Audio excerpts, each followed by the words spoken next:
장로교가 문제인 것은 오직 믿음으로 구원받는다고 하니까 사람들이 믿습니다 하면 그게 믿음인 줄 알아요. 11조를 꼬박꼬박 잘 내는 것이 믿음인 줄 알아요. 감사를 잘하는 것이 믿음인 줄 알아요. 헌금을 무슨 행사 때마다 큰 헌금을 잘 내는 것이 믿음인 줄 알아요.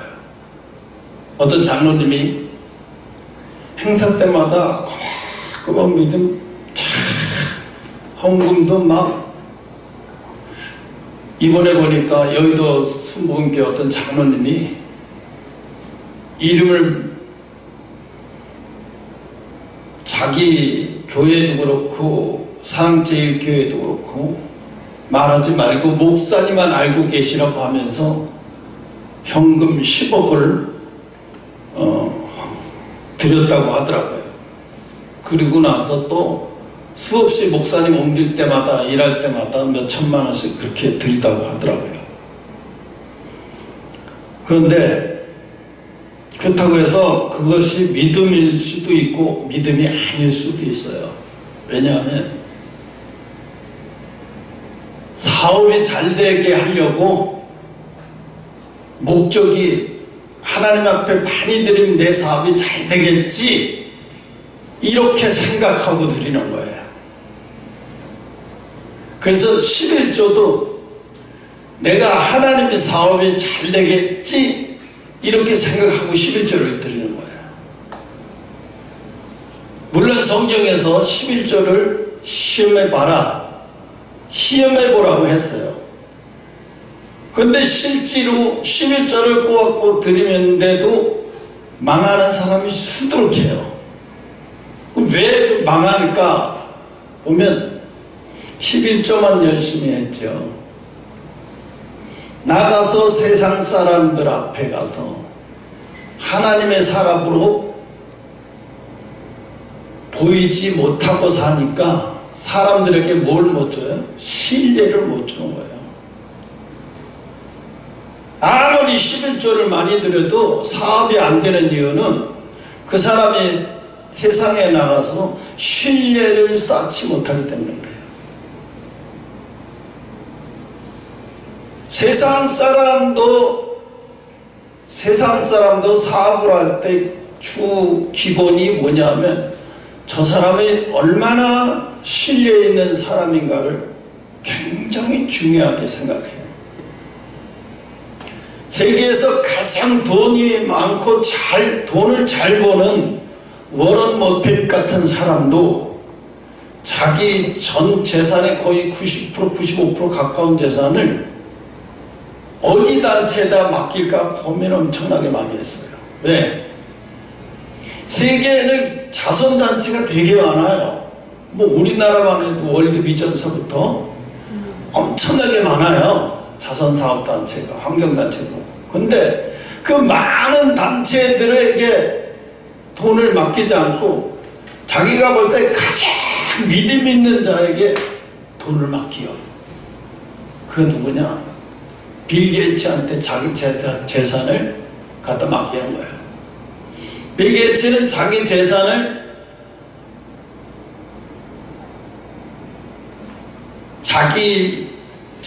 거의 자식들에게 줄 만큼 빼버리고 법인을 만들어서 사회에 봉사하려고 단체를 만들었어요.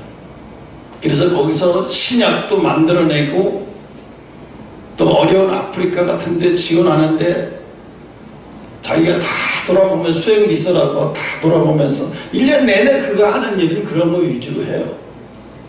그러니까 이 사람이 보다가 저 사람은 정말로 빈곤 퇴치를 위해서 내가 볼 때는 자기 눈으로 볼 때는 내가 맡길 만하다 생각이 되니까 자기 재산을 거기다 갖다 맡긴 거예요. 어떤 장로님도 제약회사 장로님도 우리 자선단체, 기독교 자선단체가 그렇게 많은데도 불구하고 믿을 만한 사람이 누군가를 생각해보고 가서 그 어떤 교회 목사님, 그분이 나름 사회에 많이 공헌을 하고 북한 탈북민들을 많이 돕고 자기 재산을 부를 축적으로 해서 하지 않는다는 걸 알면서 그 사람에게 제사의 주식을 자기 지분의 주식 40% 가까운 주식 맡겼어요. 지금도 그 재산이 그때는 시가총액이 1,500억이었는데 지금 2,000, 3,000억 가까이 돼요. 그런데 그게 그 사람들이 눈에 볼 때는 어찌됐든 그 사람들이 눈에 볼 때는 신뢰가 가는 사람에게 맡기는 거잖아요. 거래처도 그래요. 내가 큰 대형 회사야.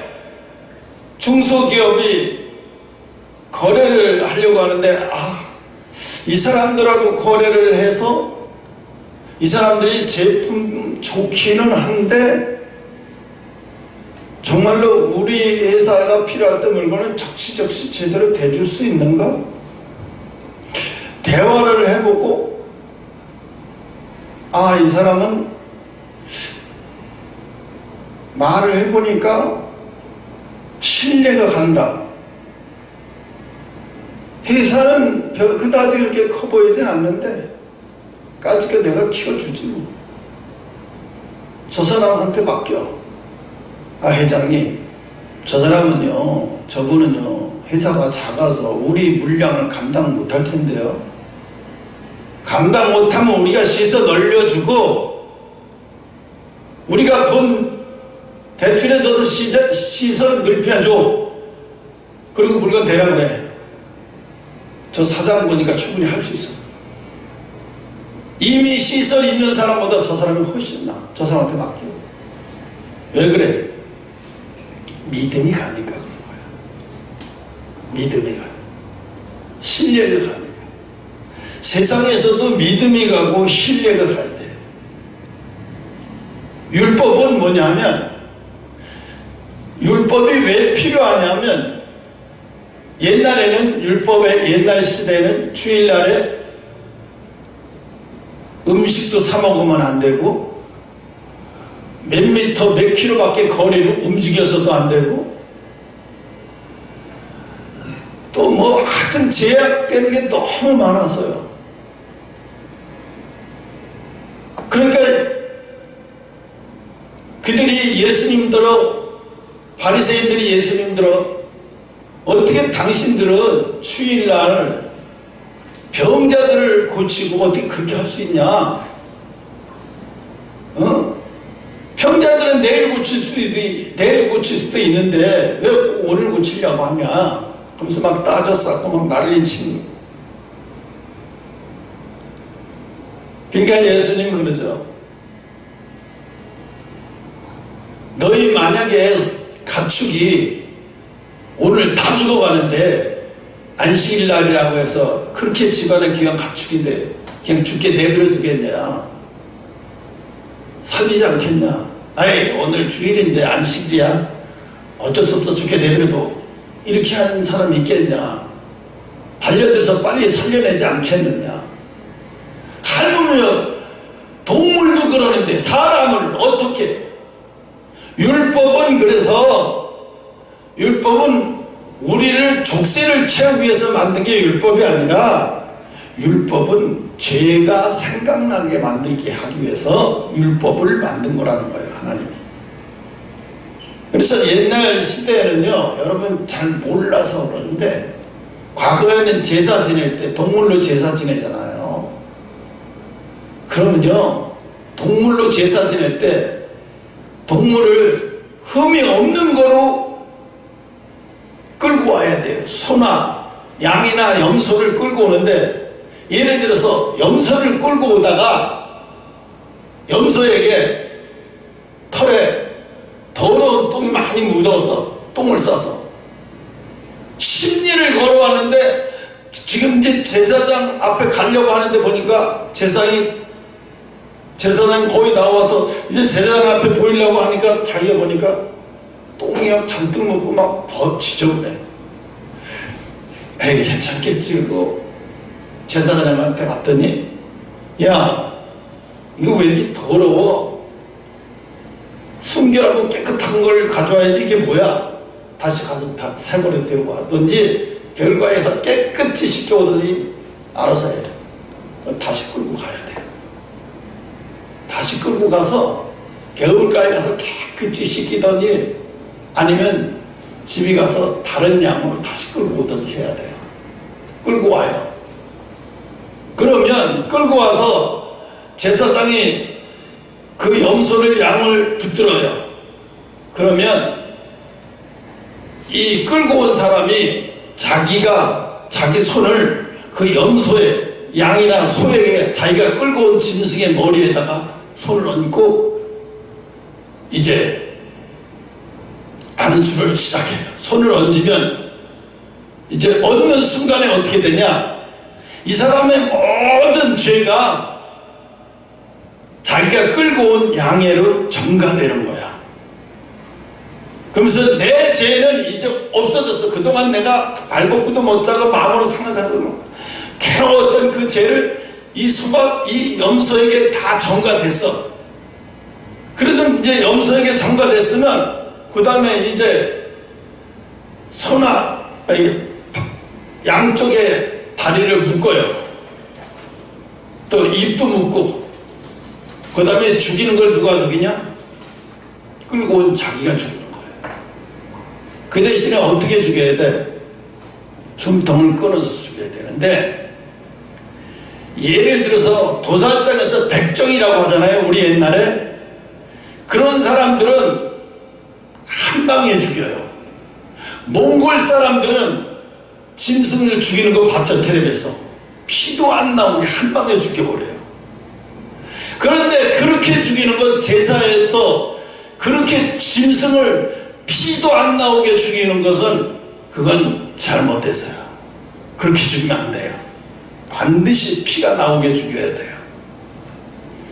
그래서 이만한 쇠꼬챙이나 그런 걸로 한 방에 푹 쑤시는 거예요. 푹 쑤셔갖고 한 방에 못 죽잖아요. 파닥파닥 떼고. 그럼 다시 빼가지고 죽을 때까지 계속 피가 이 찌르는 사람에게 얼굴을 이렇게 보고 막 튀는 거예요, 얼굴로. 그러면 이걸 다시 하면서 다시 팍 찔러요. 또 다시 딱 빼. 그러면 막 피가 얼굴, 아무리 잘 죽이는 사람도 3-4번, 3번에 찔러가지고 이렇게 그렇게 쉽게 못 죽어요. 안 죽어요. 왜? 이 사람들은 도살장의 백정이 아니라 일반 가정 사람들이란 말이야. 그러니까 짐승을 잘 죽여본 사람이 아니기 때문에 그렇게 죽이는 게 쉽지 않다고요. 그래서 한 5번, 6번, 이거 한 10번에도 죽어. 그러면 이제 그 양이 죽잖아요. 죽으면서 피가 막 튀면서 막 제사장 옆에 있는 사람 이 본인은 말도 없이 얼굴이고 뭐고 막 피가 온통 막 난자한 거예요. 피가 난자해요. 이게 제사예요. 이게 거룩하게 드리는 거예요. 이게 피 범벅이 돼가지고 내 죄를 양에게 전가해서 이제 그걸 죽이는데 막 죽이게 해서 피가, 그러니까 피 없으면 이게 죄사함을 받지 못하잖아요. 몽골 사람들이 죽이는 거는요, 그 사람들을 한 방에 죽여요. 고통스럽지 않게 죽이기 때문에 피도 안 나와. 아주 정확하게 급소를 찔러서 죽여요. 제사장이 가르쳐줘요. 급소가 여기니까 이렇게 정확하게 이렇게 찔러 죽여라. 근데 하는 사람이 그걸 정확하게 한 번에 못해요. 아무리 잘해도 못해요. 그것도 찔렀는데 피가 안 나오면 안 돼요. 피가 나와야 돼요, 이거는. 그냥 피가 그냥 이렇게 흐르는 게 아니라 찌르자마자 그냥 바로 팍 얼굴을 튀는 거예요. 그냥 범벅이 되죠. 제사 한번 드리고 나오면은요, 그 주변에 다 피로 난장판이 되는 게 제사 지내는 거예요. 그러면 이제 그걸 가지고 이제 껍데기를 이제 각을 뜨는 거예요. 잘라가지고 탁탁. 생각을 해보세요. 우리는 그냥 그 제사 드리는 게 별건 아닌 줄 알았는데 완전히 장난이 아니에요. 지나가다 보면 저 미친 거 아니야 저거. 저 뭐하는 짓이야 저거. 엄청나. 못 봐요. 못 봐. 짐승은 묶여있는데도 소리 팍 찌르죠. 파닥파닥 뛰고 막 불쌍해서도 못 보고 막 피가 얼굴 퉁퉁 막. 그거 한번 경험해본 사람은 두 번 다시 죄를 짓고 싶지 않은 거예요. 왜? 너무 고통스러우니까. 한 번 제사 한 번 드리고 왔는데 며칠을 알아놓는 거예요. 그 상황만 해도 트라우마에 빠져가지고 너무 힘들어서 죄를 짓는 게 너무 힘들어서. 우리가 생각하죠. 아니 죄 지면 소나 양이나 염소 또 안 데려가서 제사 등에 갚는 거만이지. 아니야. 그렇게 쉬운 게 아니에요. 그 트라우마가 생기는 거예요. 막 이렇게. 얼마나 힘든지 알죠?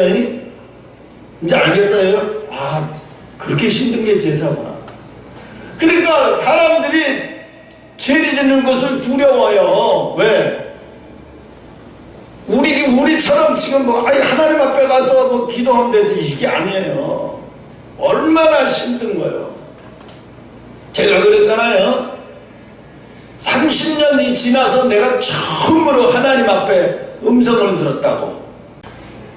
여기서 기도하는데 하나님이 뭐라고 말하냐. 네가 내 죄사함을 받았느니라. 네가 내 죄사함을 받았대. 난 너무 좋기도 하면서 어리둥절했어요. 왜?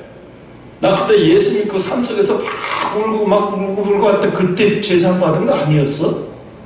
삼각산에서 40일 기도하면서 막 그렇게 울고 하면서 그 음식 막 20금식 막 한다고 난리치고 막 그때 죄사함 받은 거 아니었어. 속으로는 난 그때 죄사함 받았는 줄 알았어요. 아니 근데 30년 지나서 세상에 새벽에 나와서 혼자 기도하다 하나님이 이제 내 죄사함을 받았대요. 아, 나가 이제 그때 내가 이제 깨달으면 이제 하나님이 나를 거룩한 자로 인정받았구나. 이제 하나님이 나를 가까이 하시겠구나. 왜요? 죄가 있는 자는 하나님이 빛이시기 때문에 죄가 해결되지 않은 자는 하나님과 가까이 있지 못해요. 왜요? 하나님과 동행할 수가 없는 거예요. 왜요? 하나님은 빛이시기 때문에. 마지막 때 예수님이 이 땅에 오시면 어두움은 얼음이 녹듯이 그냥 싹 녹는 거예요. 어두운 것이 없어요. 이 세상에 예수님이 오실 때는 이 세상에 어두운 부분이 없어요. 어두운 자체라는 게 없어요. 그냥 다 녹아버리고. 예수님이 서 있다고 해서 뒤에 그림자가 생기는 게 아니에요. 그림자 자체도 없어요. 예수님이 이 땅에 오실 때는 어두움 자체가 얼음처럼 다 녹아버려요. 여러분, 제사 받는 걸 그렇게 쉽게 생각하면 안 돼요. 아브라함이 네가 믿음이 있다고 말씀했을 때가 아브라함이 75세 때인가 자기의 데라 그의 아들 아브라함, 그러니까 자기 아버지가 돌아가시고 난 후에 아브라함이 하란을 떠나 그 손자롯과 함께 며느리와 함께 아내 사라를 데리고 갈대우를 떠날 때가 약 75세인가 그럴 거예요. 75세인가. 근데 하나님이 아브라함을 의롭다고 인정한 데가 이제 내가 너를 믿는다. 네가 이제 진짜 나를 사랑하는 줄을 내가 합니다. 아브라함이 이삭을 하나님 앞에 바치고서야 이제야 네가 나를 사랑하는 줄 알았대요.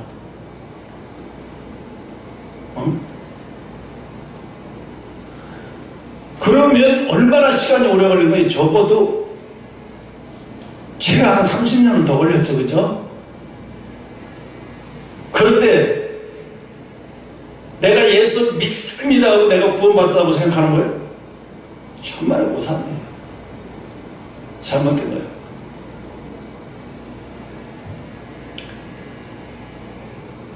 한 예로 앙금자 집사가 사모님이 가서 네 아들이 죽게 생겼다고 가서 전해라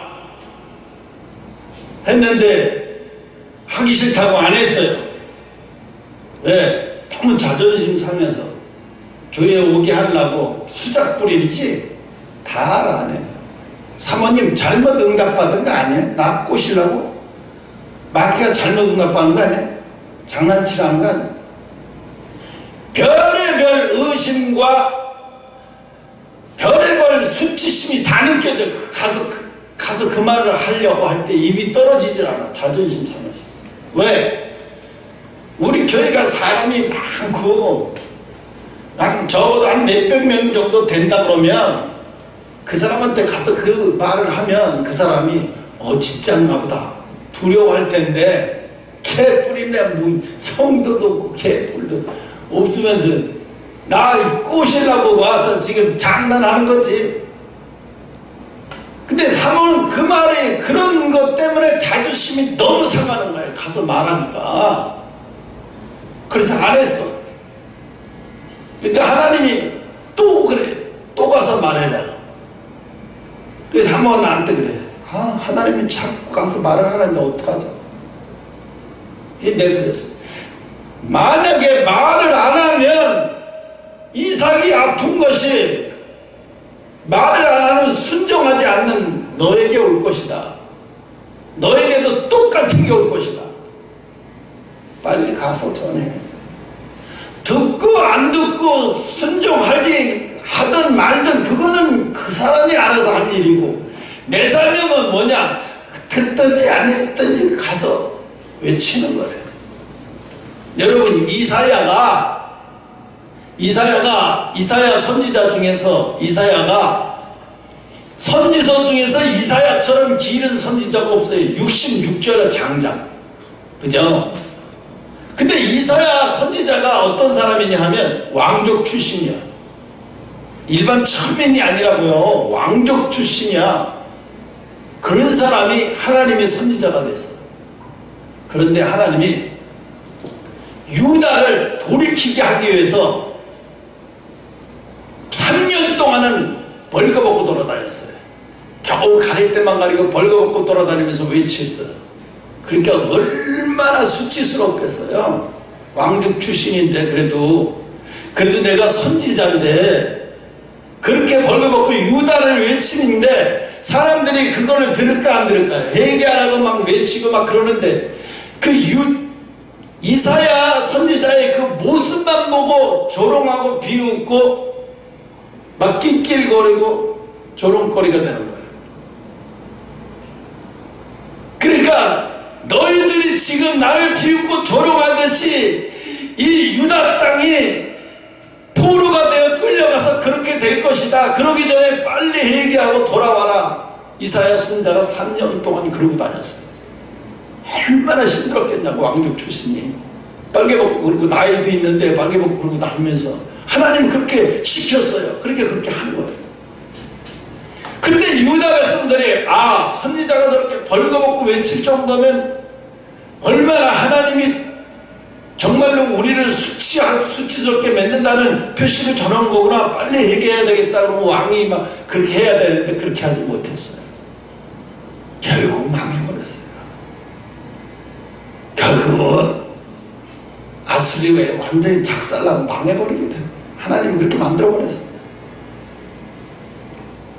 그럼 우리 뭘 봐야 돼요? 정말 뭘 봐야 되냐면 그 이사야서의 모습만 보고 낄낄거리고 웃고 이거 미쳤구나 이거 미친 사람이 아니지 않고는 어떻게 저러고 돌아다니면서 외쳐? 저런 사람이 말을 어떻게 믿어? 우습게 여겼어요. 하나님의 선자라는 걸 우습게 여긴 거예요. 결국은 끌려가서 여자들은 성폭행 당하고 잔인하게 죽고 임신한 자들 배를 찔러서 잔인하게 죽여버리고 완전히 그냥 끌려가는 게 아니에요. 그냥 가면 한 몇 시간만 가면 될 걸 가지고 한 달 동안은 끌려서 막 이리 그 포로로 끌려다니면서 이리를 저리고 여자들과 아이들은 막 성폭행 당하고 막 남자애들 조그만 애들은 엄청난 노동 고통을 당하고 막 말도 못하는 피비린내 나는 그냥 눈물 없이 못 볼 수 없는 거예요. 6.25 전쟁 끝나고 난 황폐했던 그런 모습하고 비교하면 될까? 그 정도로 황폐해지는 거예요. 그래서 이사야 선지자는 그걸 아니까, 하나님이 보여주는 그걸 아니까 안 할 수가 없는 거예요. 내 창피한 게 문제야? 이들이 지금 망해서 죽게 생기게 생겼는데 내가 창피하면 어때? 3년 동안 창피 좀 하면 어때? 하나님이 얼마나 가슴 아프고 나한테 이러라고 시키겠어요? 그리고 이러고 했어야 되는데 안 해요. 그래서 뭐라 그래요? 안집사 하는 말이 그러죠? 대화 도중에 일부분을 캡처해서 얘기한 거예요. 이게 들어도 듣고만 안 듣고만 상관없어. 왜? 본인이 입으로 시인한 거니까. 나는 내 속에 하나님이 없다고 말을 해. 내 속에 하나님이 없다 나는. 내 속에 하나님이 없다는 거예요. 내 속에 하나님이 없으니까 20년 동안 25년 동안 같이 해온 것이 뭐예요? 세월이 헛된 거예요. 그러니까 하나님 없이 그러고 종교 행세 해온 것이 헛되니까 제일 먼저 생각나는 게 뭐예요? 억울한 거예요. 억울한 게 떠올라요. 그래서 이 억울한 걸 누군가에게 덮어 씌워야 되는데 나야. 딱 주의 종이 딱 억울한 거 뒤집어 씌우기 딱 맞는 게 주의 종이야. 하나같이 다 주의 종이 억울한 걸 다 주의 종한테 다 뒤집어 씌워. 나한테 모든 저주를 다 뒤집어 씌워 놓은 거야. 내가 지금 예수님이면 예수님이 하신 거 그대로 전가받아요.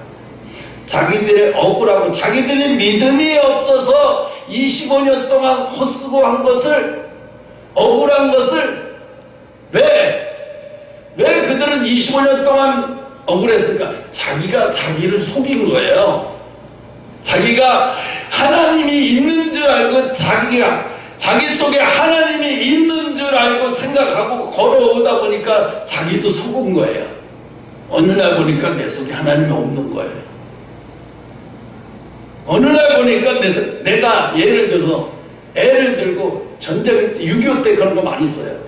애를 등에 업고 포화가 막 난리가 났어요. 막 머리에다가 이고 애를 뒤에다 이 깐난 애를 이렇게 업고 막 포화는 쏘면 위에서 포탄 쏘면 사람들 아비규환 폭탄 맞고 피비린내 나고 정신없이 맹미끼를 막 숲으로 막 걸었는데 몇 시간을 걸었는지 몰라요. 어디 쯤에서 이제 저녁이 다 됐어요.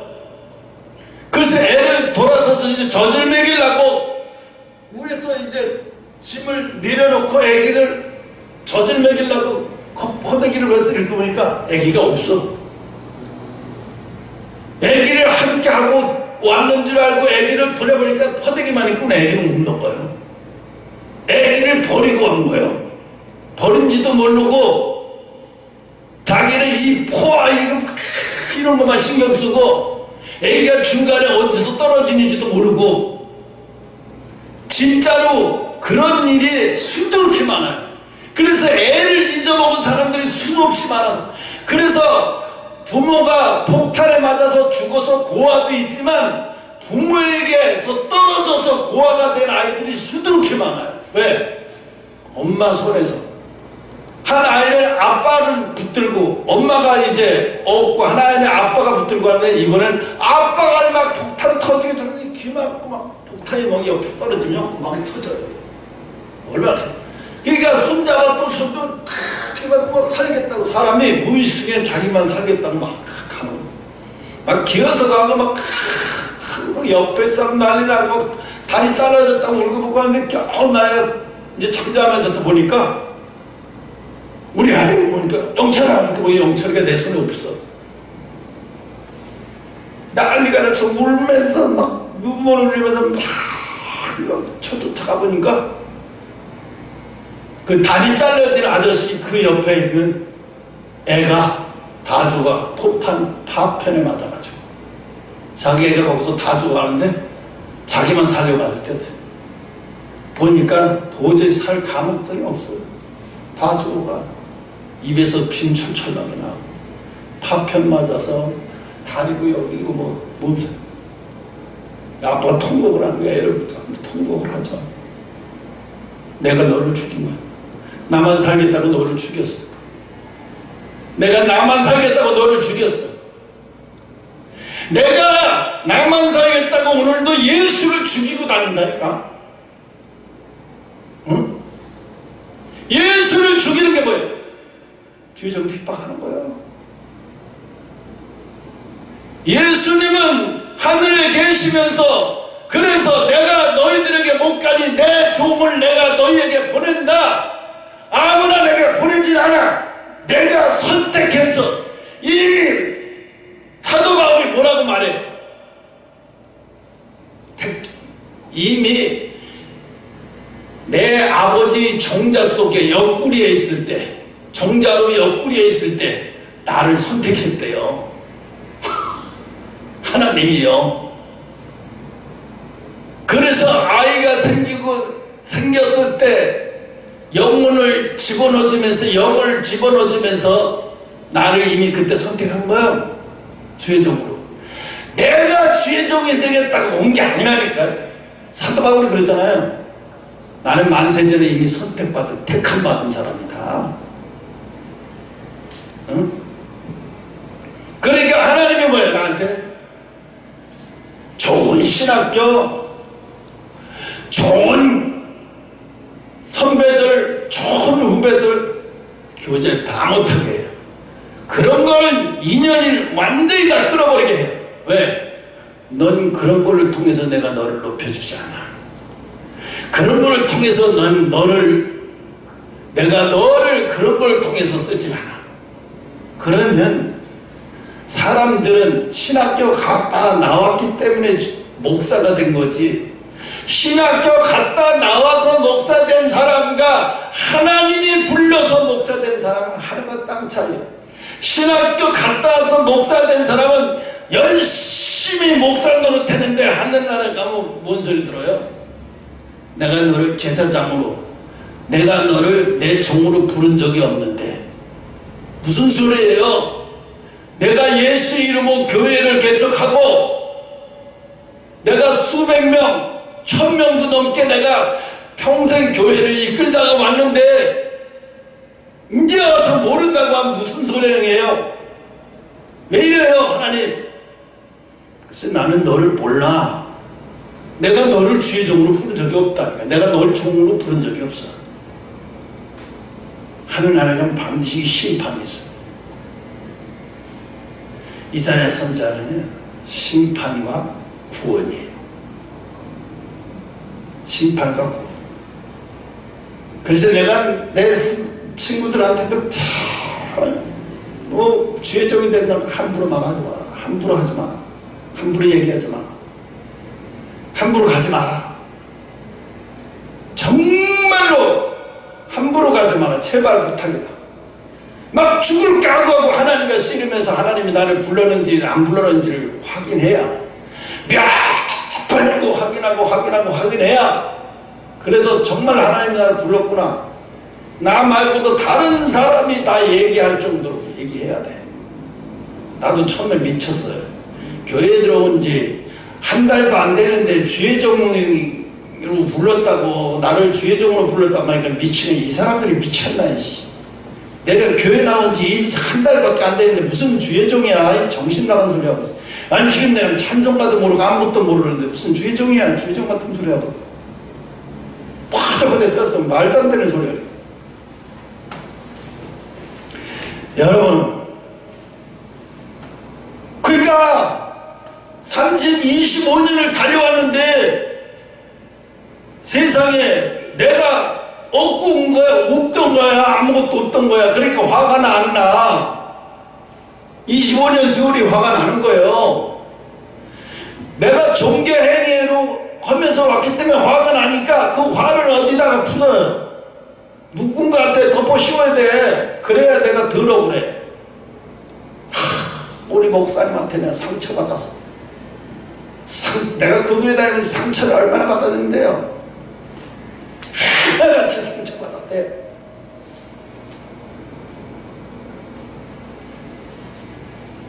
정말로 하나님의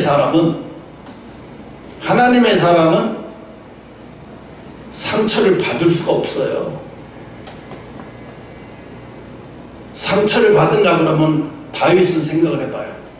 하나님이 친구라고 그럴 때는 언제고 나를 용서했다고 그러면 언제인데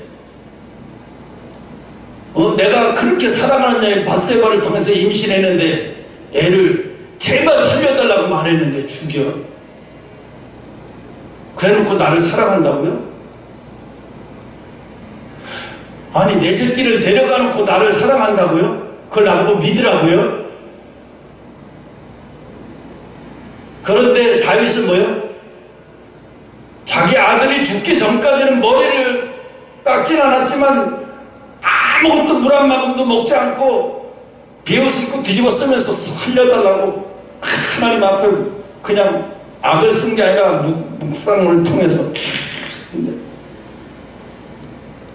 신하가 다 하고 와서 뭐라고 해요? 임금이여, 당신 아들이 죽었습니다. 그래? 할 수 없지. 야, 나 목욕 좀 하게. 목욕을 받아 놔. 그리고 새옷 갖다 놔. 그 목욕 받아 새옷 나 3일 동안 아무것도 못 먹었으니까 성당에 차려갖고 가. 성당에 차려입고 그 다음에 뭐야, 내가 좋아하는 활쏘기 좀 해야 되겠다. 말 좀 가져와. 제일 잘 나가는 말하고 사냥 가자. 신하들이 지금 자식이 죽었는데 맛있게 밥을 먹고 사냥을 나간다고? 그러면서 하나님을 찬양을 해? 이게 정신 나간 임금이야. 이게 정신 나간 아버지야. 이게 왜요? 그분의 어리석음이 나의 똑똑함에 비교도 안 되는 거예요. 무슨 얘기인지 알아요? 하나님은 실수하지 않는 분이지만 하나님의 실수가 나의 지혜에 비교가 안 되는 거예요.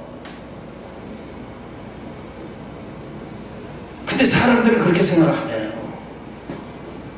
하나님, 나를 더 잘 알아요, 내가. 그러니까 내가 잘 살 테니까 나의 일에 간섭하지 마요. 내버려둬요. 나의 일에 간섭하지 말아달라고.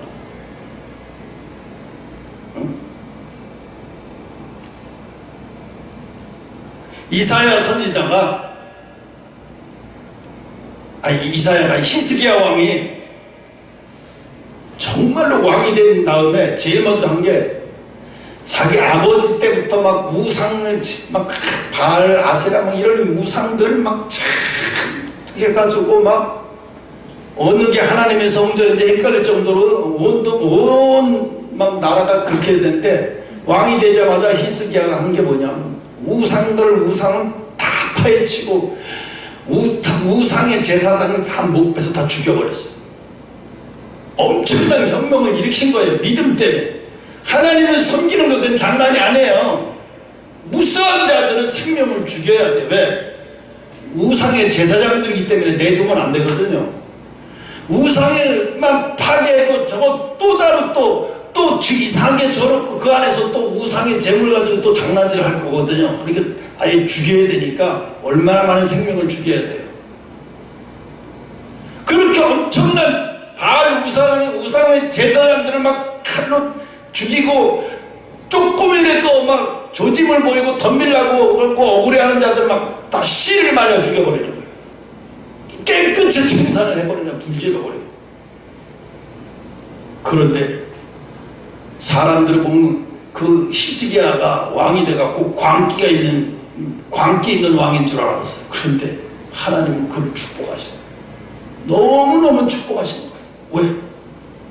네가 이렇게 왕이 되고 내가 맡긴 내 나라를 이렇게 깨끗하게 만드니 내가 이제부터 너를 도와주겠다. 신앙은 장난이 아니에요. 엄청난 싸움이에요. 피튀기는 뭐라 그랬어요? 나보다 내 어미를 더 사랑하거나 나보다 내 자식을 더 사랑하는 것은 뭐라고? 죄야. 그렇게 더 사랑하잖아요. 그럼 하나님이 제물로 데려가 버려요.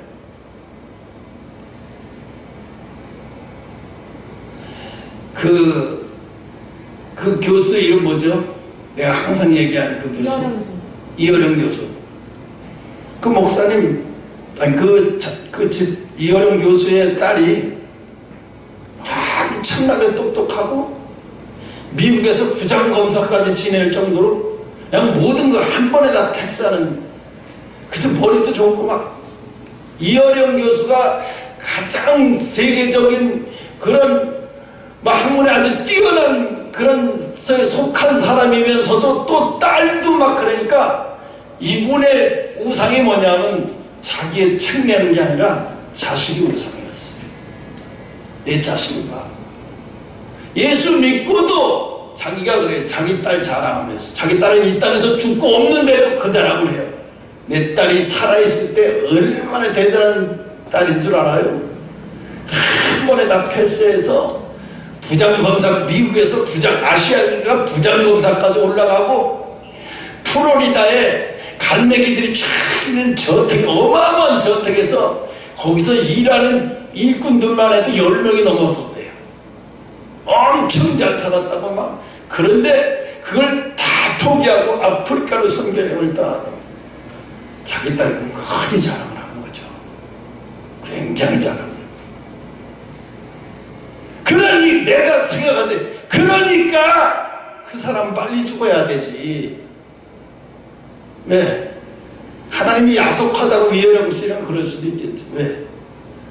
두 번째 남편도 이혼하고 손주들을 있는데 그 손주를, 자식을 내버려두고 그 어미를 데려가면 자식들을 어떡하라고. 온전한 성인이어도 온전한 자가 아닌데. 그런데 하나님은 하나님보다 우상으로 여김을 받으면 하나님은 그 우상이 싫든 좋든 그 우상을 제거해야 되는 게 하나님이에요. 뭐 아프리카로 선교 여행을 갔든 어디 갔든 나는 우상이 아닌데, 나는 이렇게 하나님을 잘 섬기는데 저 사람이 날 우상처럼 만들어버리니까, 우리 아버지가 날 우상처럼 만들어버리니까 이 하나님 보시기에는 우상이거든요. 이 사람이 지금 하나님을 잘 섬겨도 하나님 보기에는 우상이거든요. 그래서 제거했어요. 일찍 데려가 버리는 거예요. 55세에서 그냥 데려가 버려요. 왜? 그 사람이 우상이 되어버리셨기 때문에. 저 사람은 아버지의 우상이 되어버렸기 때문에. 또 이 딸은 뭐라고 얘기를 했냐면 그런 얘기를 했어요. 내가 아버지한테 잘 보이려고 검사까지 됐다는 거야. 아버지한테 잘 보이려고 모든 것을 우리 아버지. 아버지가 우상이었어요. 그러니까 이제 아버지가 우상이었던 것을 더 이상 깨버리고 그래요. 너는 세상에서 더 이상, 내 사명은 더 이상 아니야. 사람들은 그를 목사다, 아프리카 선교사다. 물론 하늘나라에 가봐야 알겠지만 내가 아는 하나님의 속성으로 봤을 때는 그는 하나님의 우상이었어요. 그가 잘못해서 우상이 된 게 아니라 그도 모르게 우상이 되어버린 거예요. 하나님이 세월호를 보고 뭐라고 말씀했죠? 왜 저 애들을 죽어야 됩니까? 라고 얘기했을 때, 배를 가지고 돈 버는 놈들이 저거 돈을 많이 벌기 위해서 저 수작을 써서 그래서 거기에 속아서 애들이 죽게 생겼다 이렇게 얘기하는 게 아니라 하나님 뭐라 그래요? 대한민국을 일깨우고 자식이 우상인 사람들의 부모를 일깨우게 하기 위해서 데려가 버린 거라고 했어요. 그래서 많은 사람들이 처음에 이런 생각을 학원 다녀서 바쁘게 한 거에 어느 날 갑자기 교통사고 나서 죽어버린 그 허무하고 대화할 게 없어요. 어떤 아버지가 자살하기 일본지 연예인 중에서 그러죠. 조용기 씨가 조용기 자서전을 내가 잠깐 봤는데 이런 게 있어요. 89년부터 엄청나게 잘 나갔어요. 90년대부터는 잘 나갔어요. 그때부터 돈을 얼마나 잘 벌었는지. 그런데 이제 일거리가 없어서 한가해서 나이 먹어서 아들이 한 30살 거의 다 돼가는데 아들하고 같이 여행을 하는 프로그램을 있어요. 둘이 여행을 하는데 아버지하고 할 말이 하나도 없는 거예요. 아버지하고 대화할 말이 너무 없는 거야. 불편해서 견딜 수 없고 힘들어. 뭐라고 말하냐면 서로가 너무 힘들었대. 아들은 아들대로 아버지하고 함께 하는 게 너무 불편하고 힘들어. 아버지는 또 아들하고 있는데 너무 할 말이 없대. 왜? 어렸을 때 함께 한 기억이 없으니까. 어느 날 갑자기 단둘이 여행을 하니까 미치겠는 거야. 할 말이 없어. 차라리 친구가 낫지. 그때 깨달은 거야. 내가 뭐 때문에 인생을 사는 거야.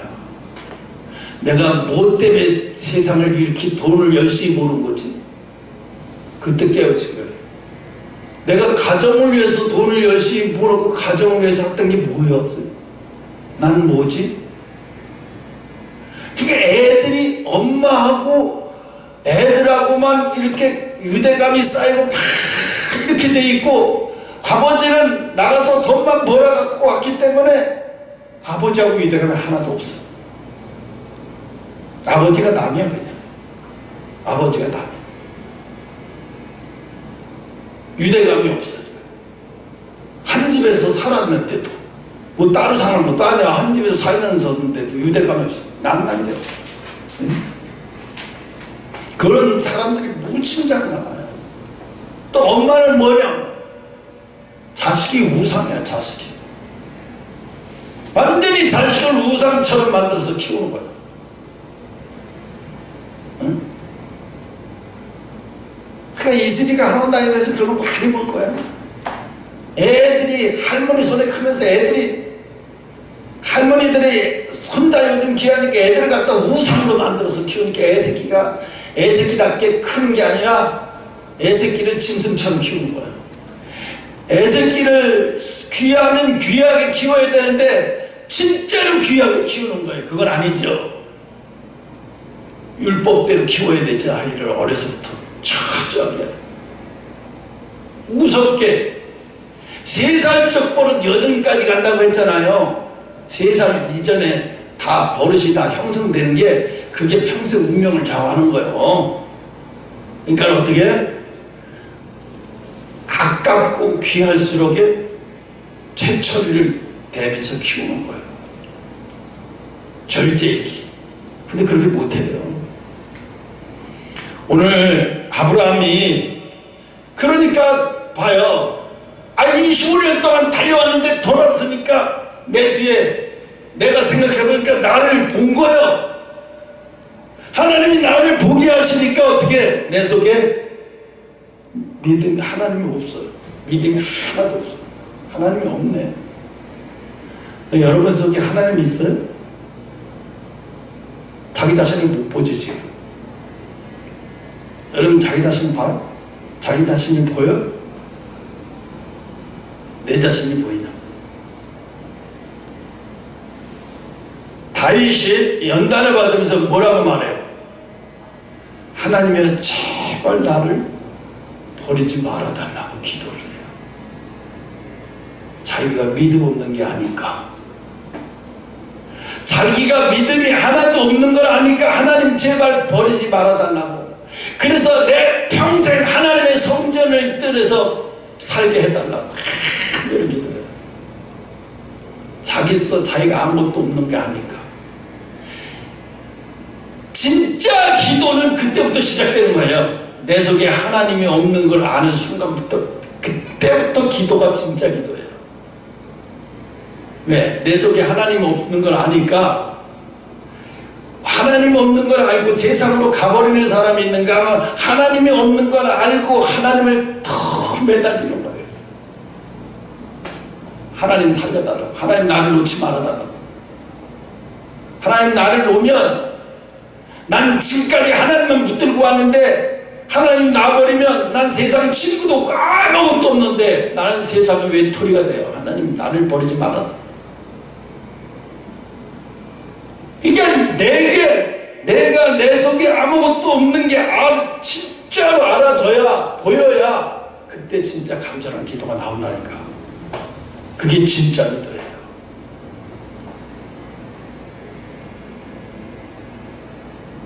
그래서 어떻게 해요?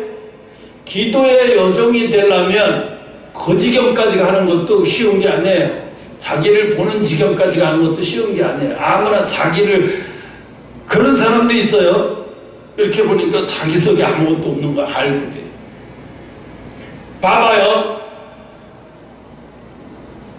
사도 바울이 자기는 하나님을 잘 믿고 하나님과 함께 하고 하나님을 잘 섬기는 줄 알고 착각을 하고서 그냥 스데반 집사 돌로 치라 명해서 돌로 죽이고 막 그렇게까지 한 사람인데 갑자기 하늘에서 빛이 임하는 바람에 그 빛이 너무 밝아서 눈이 멀어버렸어요. 우리도 그러잖아요. 대낮에 햇빛이 좀 똑바로 이렇게 햇빛을 보다가 이렇게 보면 보여요, 안 보여요? 안 보이죠. 빛 때문에 잠시 눈이 이렇게 아무것도 안 보여요. 그 눈을 한참 비고 조금 지나면 보여요, 그때서. 그런데 하나님이 뭐라 그래요? 사도 바울에게 뭐라 그래요? 사울아, 사울아, 내가 어찌하여 나를 핍박하느냐? 나는 네가 핍박하는 예수라. 그때 사도 바울이 그 자리에서 털썩 주저앉으면서 쇼크가 너무 쇼크한 거예요. 아니, 내가 핍박했다고요?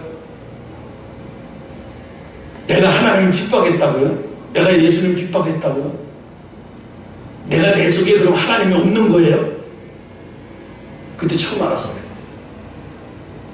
학문으로 따지고 못 따지면 하나님을 알고 섬기는 지식은 사도 바울을 따라갈 자가 없는 거예요. 하나님을 아는 지식, 섬기는 지식은 사도 바울을 따라갈 자가 없어요. 그 당시 말하면 가물리엘 그 학원, 쉽게 말하면 지금의 하버드는 게임도 안 되는 거야. 최고급 후재들만 가고 똑똑한 사람만 가는데 거기서도 최고예요. 거기서도 최고예요. 그렇게 교육을 받고 그렇게 사는데, 그렇게 하고 하나님의 일을 했는데 하나님이 네가 나를 핍박했대. 그때 주저앉고 사도 바울이 깜짝 놀란 게 자기 속에 하나님 없는 걸 처음 알았어. 그때 이제 나중에 눈을 뜨면서 그때 이제 자기가 하나님이 없는 것을 알고 그때 이제 3일 동안 간절해지기, 3일 동안 그때서 간절해지기 시작해. 그래서 이제 나중에는 다 눈도 뜨고 치료받고 나중에 어떻게 광야로 들어가 버려요. 아무도 모르게 광야로 들어가요. 왜 들어갈까요? 기도하러 들어간 거예요. 하나님을 만나러 들어간 거예요. 3년 동안 먹을 거 입을 거를 딱 맞춰가지고 3년 동안 챙겨가지고 들어간 게 아니에요. 처음에 한 2, 3일 지나 책을 들어갔겠죠. 그래서 한 2, 3일만 있다 와야지 하고 들어갔는데 3년 걸렸어요. 3년 동안 어떻게 살았는지, 광야 속에 들어가서 어떻게 살았는지는 아무것도 기록이 안 돼 있어요. 내가 볼 때는 하나님의 은혜로, 하나님이 주신 대로, 까마귀가 먹이듯이 하나님이 그렇게 살려 계십니다. 그 3년 동안에 사도 바울은 하나님을 만난 거예요. 그때 하나님이 함께하기 시작한 거예요. 그래서 돌아와서는 이제 예수님의 제자들을 혼내기 시작하죠. 너희만 제자가 아니라 나도 제자다. 나는 영적인 제자다. 그리고 사도 바울 베드로가 잘못한 것을 막 이렇게 봐야 네가 어찌하여 사람들을 그렇게 시험 들게 하냐고 막 야단치거든. 응? 그때 사도 바울은 뭐라 그랬어요?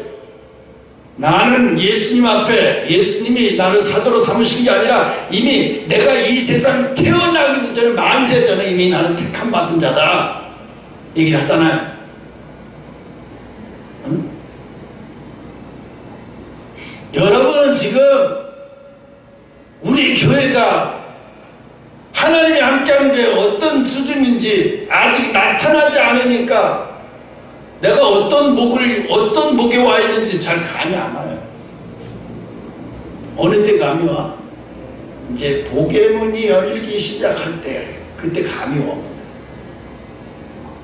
그때 감이 오는 거예요.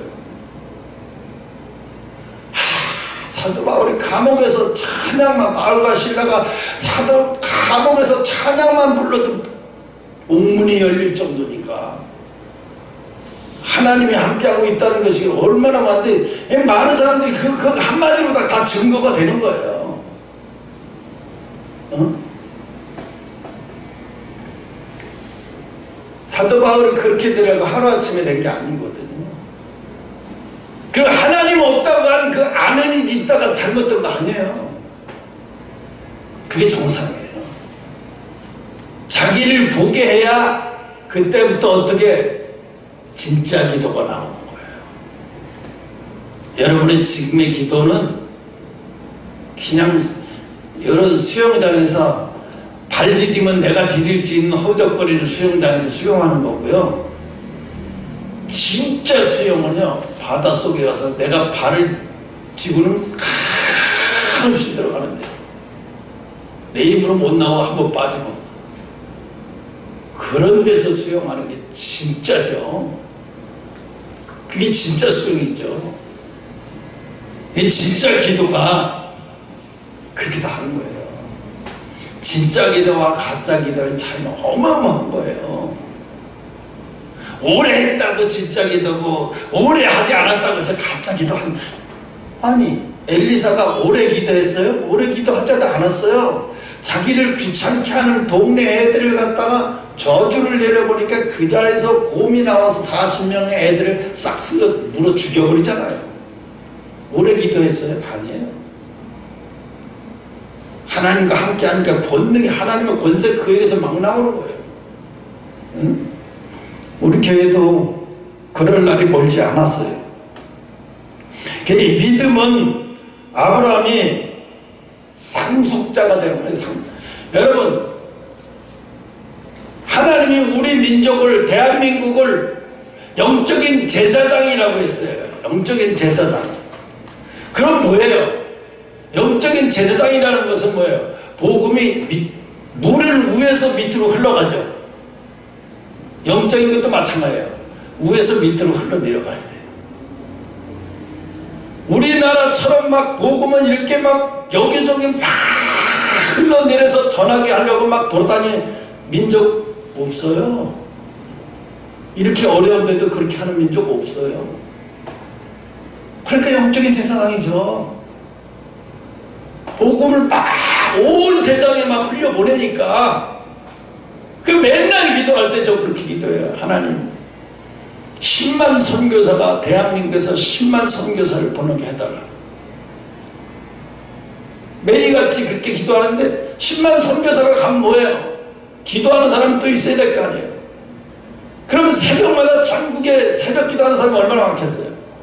그 중에서 수백만 따지면 30만 명만 아침마다 새벽에 기도할 때마다 그 선교사 10만 명을 위해서 기도하게 하더라고요. 우리 교회는 한 10만 명은 아니고 300명 달라고 기도했어요. 기도의 용사 300명을 우리에게 달라고 기도했어요. 왜? 24시간 기도의 불이 꺼지지 않고 돌아가면서 파트타임을 나는 몇 시에 가서 기도해야 되고 나는 몇 시에 가서 이 기도의 불이 꺼지지 않는 교회가 되게 하지 계속 기도에 동기하기 위해서. 여러분은 썬다싱이 지난번에 서울 하늘쌤 그 여종이 얘기하는 거 들어봤어요. 썬다싱이 히말라야 전도하러 갔다가 실종돼서 죽었다고. 그때가 65세. 근데 지금 하나님은 그에게 응답 주시고 썬다싱은 죽지 않았다는 거예요. 그럼 어디에 있습니까? 히말라야 깊은 동굴에서 기도하고 있다는 거예요. 그런데 인도의 성자, 우리나라 같은 조용기 목사님 같은 분이에요. 예언하시는 분인데 그분이 네팔 그 히말라야에 갔다가 썬다싱을 만났대요. 근데 어떤 노인이 아무것도 걸치지 않고 머리는 이렇게 긴데 그래서 도대체 누구냐고 당신이. 그러니까 썬다싱이라고 얘기하더래요. 한 4, 5년 전에 그런 얘기를 했어요. 내가 히말라야에 갔다가 전도하러 갔다 썬다싱을 만났다. 막 얘기했는데 사람들이 안 믿었어요. 그걸 미친 소리 하고 있네. 그 사람은 지금 살아있으면 135세인데 134세인데 뭘 살아있어. 죽었지. 그렇게 생각하고 있는데 아니래요. 그 속에서 지금 깊은 동굴에서 이 세상의 복음의 영적 싸움을 하기 위해서 기도해 주고 있다는 거예요. 그 사명은 히말라야 그 깊은 동굴에서 가장 깊은 영적인 가장 센 곳이 어디예요? 히말라야. 그래서 저는 그 소리를 듣는 순간에 전륜이 흐르는 거예요. 몸에서. 왜? 내가 마지막 미국을 선교하고 네팔을 선교하다가 나도 네팔에서 실종돼서 히말라야 깊은 곳에서 주님 올 때까지 막 500년 동안 기도만 하고 있는 거 아닌가. 이런 생각이 순간적으로. 하나님 나도 그런 사명은 아니지요 혹시. 근데 기도 하나만 해요. 그런데 초자연적인 몸이에요. 몸에서 단백질 다 빠진 초자연적인 몸에서 안 먹고 견딜 수 있는 그런 몸으로 하나님 만들어 버리는 거예요. 육신이 이 땅에 있지만 이미 영의 사람이에요. 신비한 체험이죠. 근데 사람들은 뭐 믿거나 말거나 근데 나만 듣고 이해가 하고 나만 듣고 알면 되는 거예요. 사람들이 그 히말라야 거기가 뭐 사람도 많은데 거기를 가서 전하라고 하니까 거기가 영적으로 가장 센 데기 때문에 그래요. 영적 가장 막이 센 걸 본부가 거기 때문에 그런 걸 거예요. 그러니까 여러분이 이 훈련이 받는 게 훈련이 그냥 훈련이 아니에요. 그냥 허송세월이 아니에요. 아브라함이 하나님이 아브라함을 왜 100세의 아들을 준다고 했을까요? 100세 동안. 그래서 아브라함은 100세가 되기를 기다렸어요. 몸은 다 약한데 이상하게 90세 넘어가면서부터 몸이 회복되면서 아 이게 젊은 애들처럼 몸이 똑같단 말이야. 이상하네. 이상하네. 나중에 100세가 돼도 아니 나이가 100세 이상해. 지금 104세가 된 사람이 있어요. 어떤 우리나라 여자 어떤 학자인데 이분이 뭐라고 말하냐면 난 내가 104살이라는 게 잘 이해가 안 된대요. 눈 깜빡이 지나간 것 같은데 104살. 근데 이분이 지팡이도 안 짚어요. 그러니까 지금 한 80세 건강한 사람 같이 그 정도밖에 안 보여요. 근데 104살 돼요. 어려서부터 예수만 참 믿었던 사람이에요. 깜짝 놀라버렸어요. 머리요? 머리도 그렇게 하얗지 않아요. 반반이에요. 하나님의 특별한 은혜를 받은 사람인가 봐요. 그러니까 여러분이 우리가 버려져도 버려진 게 아니에요. 하나님이 다윗을 선택해서 부모에게서 떠나서 어려서부터 17살 때까지 그 가축을 기르고 막 집에서는 부모의 얼굴도 기억나지 못할 정도로 왜 하나님이 그런 훈련을 시켰을까요? 그게 개고생이 아닌 거예요. 하나님의 축복이죠. 선택받은 것이 하나님의 축복이에요. 무슨 얘기 알아요? 우린 다 죽어야 안 죽는 사람 없어요. 그런데 나이대로 죽으면 얼마나 좋겠어요. 나이가 80세 되면 평균 절대 안 죽어. 80 넘어야 죽어. 그런 경우가 어디 있어요? 요즘 젊은 애들이요, 뇌종양이 그렇게 많아요. 왜 그런지 아세요? 스트레스 때문에요. 스트레스 때문에 뇌종양, 백혈병 이런 것들이 많이 나와요. 왜 백혈병은 왜 그래? 몸을 더럽게 관리하니까 백혈병이 오는 거예요. 피가 더러워져서 저주받아서. 그래서 백혈병이 걸리는 거예요. 그러니까요, 몸 관리도 함부로 몸 관리하면 큰일 나요. 하나님의 백성은 특히 더 그래요. 왜? 하나님의 집인 거룩하게 하기 때문에 내가 거룩한 곳을 들어가야 되기 때문에 내가 거룩하게 살아야 돼. 한 주간 동안 깨끗하게 살아야 돼. 더럽게 살다가 하나님 앞에, 거룩한 집에 하나님 앞에 들어갈 수는 없어. 그러니까 어떻게 해요? 날마다 기도할 때마다 그런데 알고도 짓고 모르고도 짓고 생각으로도 지을 수 있잖아요. 죄를 행동으로 옮기지 않았더니 순간 사탄이가 이런 생각을 줘서, 아니 그런 생각이 순간 들어왔다. 미쳤나 이게 뭐야 이게. 그러니까 어떻게 알고도 짓고 모르고도 짓고 생각으로까지 지은 죄를 하나님 용서해 주시옵소서. 이 기도는 매일같이 해야 돼요. 매일같이 기도할 때 저녁마다 내 입으로 그렇게 되는 순간에 죄하여 주시옵소서 예수 이름으로 기도합니다 할 때 내 기도는 예수님께 전가되는 거예요. 전가되면 어떻게 돼요? 내 죄는 사함받는 거죠. 전가되는 순간에 내 죄는 사함받는 거예요. 내가 전가돼서 하나님이 거룩하다, 하나님 복되다 하는 사람이 복된 거예요. 하나님이 너 죄사함을 받았느냐 한 사람이 죄를 사함 받은 거예요. 내가 믿습니다 했다고 해서 죄사함 받은 거 아니에요. 착각 얼마나 많이 하는 사람들이요. 착각을 얼마나 많이 하고 사는지 몰라요. 우리가 유괴 때처럼 아비규환 세상 먹고 사는 게 바빠서 실없이 살다 보니까 자기가 믿음이 있는 줄 알고 착각하고 살아. 자기가 하나님이 있는 줄 알고 착각하고, 자기 속에 하나님이 있는 줄 알고 착각하고 살아. 왜? 나는 완벽한 종교인이거든요. 이명박 대통령이 장로 시절에 소망교회 장로 시절 새벽마다 나와서 장로가 되려고, 장로 되기 전에 새벽마다 나와서 뭐 했어요? 주차 관리를 했어요. 1년 동안. 장로가 되려면 그 기본적으로 코스가 있어요. 그런 걸 해야 돼. 그러니까 장로가 되려면 첫째 새벽 기도를 나와야 돼. 또 새벽 예배를 드리기 전에 미리 나와서, 그 추운데 미리 나와서 성도들의 차를 다 관리해주고, 또 예배 끝나기 전에 미리 나가서 성도들의 차를 다 빼서 가게 해주고. 그러니까 예배를 제대로 드리지 못해. 봉사하느라고. 그걸 1년 동안 해야 돼. 새벽마다.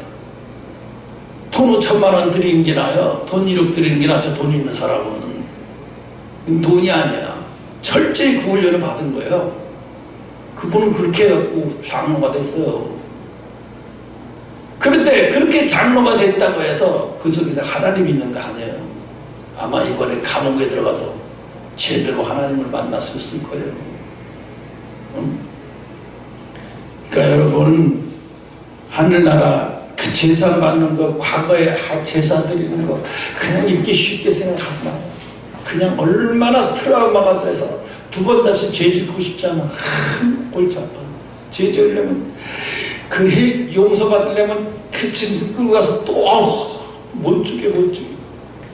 여행 같으면 예쁜 양을 데리고 왔어. 내 재산 받으려면 찔러야 돼. 빨리 여기 급수를 피가 나오게 찔러봐. 이러고 못할 거야. 그냥 한 번에 팍 찔러서 피가 얼굴에 팍 쳐서만 이렇게 해야 되는데, 그러니 그 얼마나 트라우마가 생겼어요. 죄 짓고 싶겠어요? 그거 하면? 해본 사람은 죽어도 다시 죄 짓고 싶지 않은 거예요. 제사 안 받는 게 너무 어려워요. 제사 지내는 게 너무 힘들어서. 여러분, 제사 지내는 거 쉽게 생각했는데, 와, 이건 백종도 아니고 이건 너무 힘들어서 난 죄 못 짓겠어. 이게 사람들이 너무 구약을 너무 우습게 여겨요. 구약 시대는 뭐 제사, 돈 많으면 제사하고 그냥 쉽게 정관, 아무리 돈 많아도요, 자기가 끌고 와야 돼요. 그리고 자기가 머리에다 손을 내고 죄를 정가시키고, 그리고 제사장이 기도하면 죄가 정가되고, 그 다음에 자기가 찔러 죽여야 되는 거예요. 그래서 그 피가 자기가 도통 다 그냥 나올 때 그냥 제사 드린다고 끝내고 이제 제사장이 막 할 일만 남고 자기 가야 되잖아요. 나올 때 보면 사람들이 놀래는 거예요. 피투성이가 돼요. 살인하고 나온 사람처럼 생각을 해야 되죠. 그 모습을. 우리 아버지 왜 저래?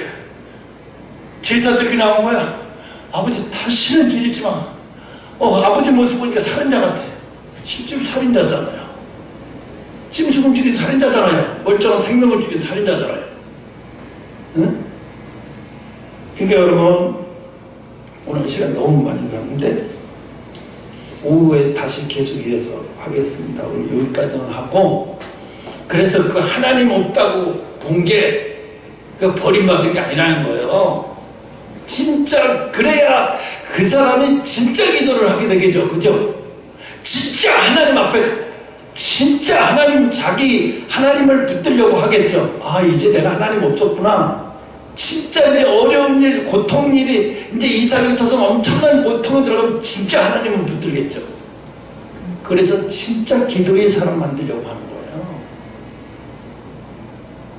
그러니까 옛날에는 내가 하나님을 보지 못하나 이제 지금은 하나님을 본다는 게, 저 사람 하나님 없대. 이제 여기까지 왔구나. 이제 하나님 저렇게 하시겠구나. 이제 저렇게 해서 하나님의 일꾼이 되는 거구나. 이게 보이는 거예요. 성경을 읽는다고 보이는 게 아니에요. 성경을 수트로 읽어도 이거 못 보여요. 이런 거 설명하는 사람 없어요. 왜? 하나님은 보화를 아무나에게 주지 않아요. 반드시 통과한 자에게만 보화를 줘요. 그래서 보화를 알아야죠. 내가 여기까지 왔어. 이렇게 온 세월이 어딘데 여기까지 와서 하나님을 만나는데 미쳤어. 하나님을 놓치게? 하나님을 놓치려면 내가 차라리 죽고 말아. 하나님 못 놓쳐. 세상 그 어떤 금을 갖다 준다면 내가 하나님을 못 놓쳐. 응? 그러니까 진짜 믿음이 들어간다. 그러니까 이스라엘 백성들이 골리앗 앞에서 블레셋 앞에서 골리앗에 벌벌 떨었던 게 뭐예요? 그 사람들은 하나님을 믿는다고 하나님 백성이지만 그 속에 뭐가 없어요? 하나님이 없는 사람들이에요. 분명히 하나님의 사람들인데 하나님이 없어서 골리앗을 보고 두려워해요. 자기 속에 하나님이 없으니까 자기 속에 하나님이 없으니까 사람을 무서워하고 두려워하는 거예요. 그래서 못 가요. 근데 다윗에게는 뭐가 없어요? 하나님이 있으니까 사람이 두렵지 않은 거예요. 하나님이 있는 사람과 없는 사람의 차이. 하나님이 있는 사람은 사람이 두렵지 않다는 거예요. 상황이 두렵지 않다는 거예요. 어떤 상황도 두렵지 않은 거예요. 왜? 내 속에 하나님이 있으니까. 내 속에 하나님이 있으니까 사람이 안 두려운 거예요. 누가 뭐 안 두려워요. 형기가 믿음이 빨리 들어가려면요, 그 속에 두려운 것이 떠나야 돼요. 그 속에 두려운 것이 확 빠져나가야 진짜 평안도 있게 되고요, 진짜 하나님을 붙들게 돼요. 그게 진짜 믿음이에요. 그러니까 우리가 믿습니다 해서 그 믿음이 아닌 거예요. 그러니까 다 들통나요. 마귀가 더 잘 알아요. 엄청난 골리앗 앞에 놓으니까 이스라엘 백성들 중에서 하나님이 있는 사람이 하나도 없는 거예요. 그러니까 못 나오잖아요. 18살밖에 17살밖에 안 된 다윗이 가서 보니까 아니 뭐야, 아니 하나님 있는 사람들이 왜 저 골리앗을 두려워해? 이해가 안 되네.